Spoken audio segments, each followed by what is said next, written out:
তোমার কাছে এখনো একটি সুযোগ রয়েছে, আর কিছুদিন পর এই সুযোগটাও থাকবে না, কারণ আর কিছুদিন পরেই এই বছরটাও তোমার হাতে আর থাকবে না, এই বছরও শেষ হয়ে যাবে। তোমার জীবনকালে এইটাই একটা সবথেকে বড় সুযোগ, আর এই সুযোগকে কাজে লাগাতে হবে তোমাকেই, আর সাথে সাহায্য করবে তোমার পরিবারের কঠোর পরিশ্রম।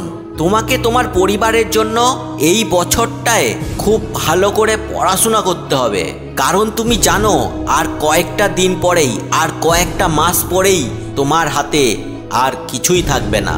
এই বছরের শেষেই এক্সাম চলে আসবে, আর তুমি যদি এখন থেকেই তোমার পড়াশোনার প্রতি সিরিয়াস না হও, তবে তোমার হাতে সত্যি আর কোনো সুযোগ থাকবে না।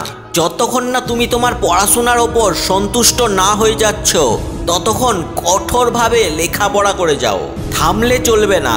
কারণ যেদিন তুমি সন্তুষ্টি পাবে, সেই দিনই তুমি মনে করবে তোমার একটি মূল্য আছে, আর সেই মূল্যটাকেই তোমাকেই করতে হবে বন্ধু। দিন আপনা আপনি চলে যাবে, সময় নদীর স্রোতে বয়ে যাবে, তাকে বন্ধ করা যাবে না, বন্ধ করার চেষ্টাও করো না। কিন্তু এই সুযোগের সঙ্গে তুমি সদ্ব্যবহার করলে তুমি একজন প্রতিভাবান এবং জ্ঞানী ও বুদ্ধিমান ধনী ব্যক্তিও হয়ে উঠতে পারবে। তুমি হয়ে উঠতে পারবে সর্বশ্রেষ্ঠ, কিন্তু তার জন্য তোমাকে কঠোর লক্ষ্য সাধন করতে হবে। তোমার সহপাঠীদের দেখে তুমি পিছিয়ে যেও না। হতে পারে তোমার সহপাঠীরা পড়াশোনায় ভালো, আবার হতে পারে তোমার সহপাঠীরা পড়াশোনায় অতটা ভালো নয়। তুমি যদি তাদের সাথে কম্পিটিশানে নামো, তাহলে তুমি ডাহা ফেল করবে, কারণ কম্পিটিশান তাদের সাথেই করো যারা তোমার ওপর লেভেলে থাকে, তাদের সাথেই মেলামেশা করো যারা তোমার থেকে বেশি জ্ঞানী হবে। সেটা হতে পারে তোমার বাবা মা, হতে পারে তোমার টিচার, হতে পারে তোমার দাদা কিংবা দিদি। তারাই তোমাকে সঠিক পথ চেনাবে, যে পথে গেলে তুমি সহজেই চাকরি পেতে পারবে কিংবা কোনো বড় প্রতিষ্ঠানের মালিক হতে পারবে। যেই প্রতিষ্ঠানটা হবে শুধু তোমার, তুমিই হবে সেই ব্যবসার মালিক। কিন্তু তার জন্য তোমাকে একটি সিদ্ধান্ত নিতে হবে যে তোমাকে ক্লাসের টপার হতে হবে, কারণ তুমি একজন টপার না হলে তুমি কিছুতেই সেই লক্ষ্যে পৌঁছতে পারবে না। কেউ তোমাকে পাত্তাও দেবে না, তুমি আর 5টা সাধারণ মানুষের মতনই হয়ে থাকবে। তুমি বিশ্বের সবচেয়ে সফল ব্যক্তিদের দিকে তাকিয়ে দেখো, তুমি বুঝতে পেরে যাবে তারা কতটা পরিশ্রমী ছিল। তারা তাদের সময়কে একটুও নষ্ট করেনি, তাদের বেশ কিছু রুটিন চলতো সারাদিনে, সেই রুটিন অনুযায়ী তারা নিজেদের সারাদিনের কাজ করে যেত। সেটা হতে পারে ভোর ভোর ঘুম থেকে ওঠা, উঠে কিছুক্ষণ এক্সারসাইজ করা। অনেক ব্যক্তি আছে যারা দরিদ্র সীমানা থেকে উপরে উঠে সফল ব্যক্তি হিসেবে স্বীকৃতি পেয়েছে। তাদের দেখে কিছু শেখো, তারা এমনি এমনি উন্নত হয়নি, তাদের পেছনে তাদের কঠোর পরিশ্রম, তাদের একাগ্রতা আছে, যে একাগ্রতাকে কাজে লাগিয়ে তারা ব্রিলিয়ান্টভাবে পড়াশোনা চালিয়ে গেছে এবং ক্লাসে টপার হয়েছে। তুমি যদি তাদের থেকে 1%ও নিতে পারো, তুমি তাও অনেকটা এগোতে পারবে। কিন্তু এখানেই থামলে চলবে না, তোমাকে বাকি 99%ও সফল হতে হবে, তোমাকে বাকি 99%ও নিজের হাতে আনতে হবে। শুধু ওই 1% যোগ করলে হবে না। তবে হ্যাঁ, শুরুতে তুমি 1%ই ধরে চলো, তাতে তোমার জার্নিটা শুরু তো হয়ে যাবে।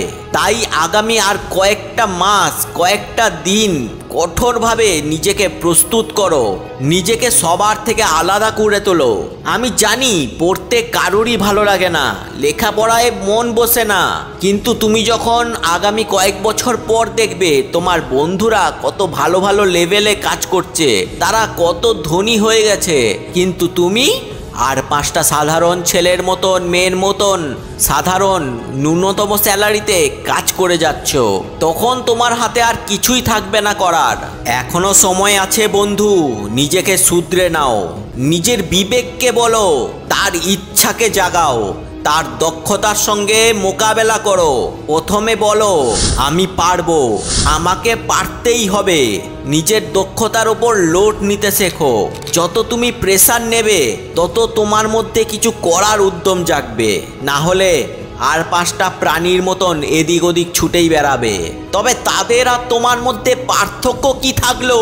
তাদেরকেও দুটো খেতে দিলে তারা খায়, আর খেতে না দিলে চুপচাপ শুয়ে পড়ে। তুমিও কি তাদের মতোই হতে চাইছো? কি শুনতে খারাপ লাগছে তো, কিন্তু তোমার ভালোর জন্যই বলছি। যদি এমন প্রাণী না হতে চাও, নিজের দমে কিছু করে দেখাতে চাও, তাহলে চোখটা এবারে খোলো। অনেক দিন ঘুমিয়েছো, এবারে জেগে ওঠো, সাথে নিজের স্বপ্নকে জাগাও। স্বপ্ন দেখতে হবে, স্বপ্ন না দেখলে তা পূরণ করার ইচ্ছে জাগবে কোথায়? নিজেকে একটা চ্যালেঞ্জ দাও, সেই চ্যালেঞ্জ অনুযায়ী টার্গেট সেট করো এবং সেই টার্গেটকে ফুলফিল করার জন্য আজ থেকেই লেগে পড়ো। ধরে নাও তুমি একটা রাস্তায় হাঁটছো, আর সেই রাস্তায় একটা বিশাল পাহাড় পড়লো। তুমি হয়তো পাহাড়টাকে খুব জোরে ঠেললেও সে সরবে না, কিন্তু তুমি চাইলে সেই পাহাড়ের ওপর চড়তে চড়তে সেটাকে পার করে আবার তোমার নিজের লক্ষ্যে পৌঁছতে পারবে। তাই সামনে কোনো পাহাড় কিংবা কঠিন কাজ দেখে থেমে যাও না, তারপরেই হয়তো তোমার জয় লুকিয়ে আছে। তোমার আশেপাশে তাকিয়ে দেখো, সব কিছুই উন্নত হচ্ছে, তবে তুমি কেন উন্নত হতে পারছো না? নিজেকে সেই প্রশ্নটা করো। আজ পর্যন্ত কি করলে তুমি জীবনে? নিজেকে প্রশ্ন করো। নিজের বাবা মায়ের দিকে তাকিয়ে দেখো, তারা কত কঠিন পরিশ্রম করে তোমাকে পড়াশোনা শেখাচ্ছে, কারণ তাদের স্বপ্ন তাদের ছেলে কিংবা মেয়ে বড় হয়ে তাদের হাল ধরবে। তাদের স্বপ্নকে এইভাবে ভাঙতে দিও না। নিজেকে একটা সুযোগ তো দাও, নিজেকে সেই চ্যালেঞ্জটা দাও, তবেই তো তুমি সেটা ফুলফিল করতে পারবে। আর আমার ভাই বোনেরা শোন, আমি জানি তোরা পারবি, তোদেরকে পারতেই হবে, তোদের স্বপ্নকে তোদের পূরণ করতেই হবে। এখন শুরুর দিনে তোরা হয়তো খুব বেশি বেশি করে পড়াশোনা করতে পারবি না, তবে শুরুটা তো কর। 24 ঘন্টার মধ্যে যেখানে 8 ঘন্টা তোরা পড়াশোনা করতিস, সেখানে একটু বাড়িয়ে তো তোল। আমি জানি তোরা সারাদিনে 24 ঘন্টার মধ্যে 16 ঘন্টা অবশ্যই পড়াশোনা করতে পারবি। আমি জানি অতীতে তোরা অনেক ভুল করেছিস, সেইগুলো ভেবে আর নিজেকে লজ্জা দিস না। এখন নতুন করে স্বপ্ন দেখ, নতুনভাবে নিজেকে প্রস্তুত কর। অতীতকে ভুলে যা, তাকে মাটির নিচে চাপা দিয়ে দে।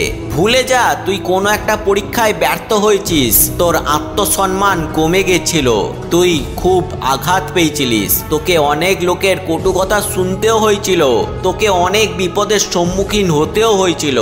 সব কিছু ভুলে যা। আগামী পরীক্ষায় তোকে খুব ভালোভাবে উত্তীর্ণ হতে হবে।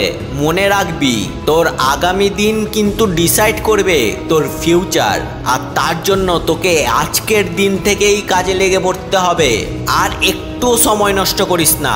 তুই মনে রাখ, তুই চ্যাম্পিয়ন ছিলিস, তুই চ্যাম্পিয়ন আছিস, তুই চ্যাম্পিয়ন থাকবি।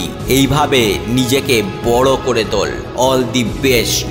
আর এই ভিডিওটা থেকে কিছু শিখলে আমাদের এই বং পজিটিভ চ্যানেলটিকে সাবস্ক্রাইব করে আমাদের পরিবারের একজন সদস্য হয়ে যাও, কারণ দেখো পজিটিভ, শোনো positive, so always be positive.